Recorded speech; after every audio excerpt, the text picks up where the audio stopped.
ডিম কারি তো অনেকবারই খেয়েছেন, এইভাবে একবার বানিয়ে দেখুন, স্বাদ হবে দুর্দান্ত।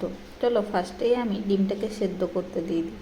এবার ডিমটা খুব ভালো মতো সেদ্ধ হয়ে গেছে। এবার ডিমটা খোসা ছাড়িয়ে মাঝ বরাবর কেটে নুন হলুদ দিয়ে মাখিয়ে একটা প্যানের মধ্যে সর্ষের তেল দিয়ে উল্টে পাল্টে হালকা করে ফ্রাই করে তুলে নেব। আবারও ওই প্যানে দিয়ে দেব তেজপাতা ও চেরা কাঁচা লঙ্কা ও পেঁয়াজ কুচি।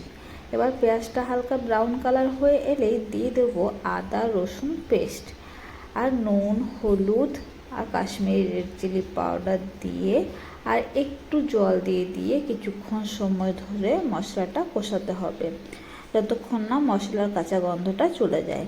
খুব ভালো মতো কষানো হয়ে গেছে। এবার আমি দিয়ে দেবো টমেটো সস, চিলি সস ও সয়া সস। খুব ভালো করে আবারও কিছুক্ষণ কষিয়ে নিয়ে দিয়ে দেবো একটু সামান্য চিনি।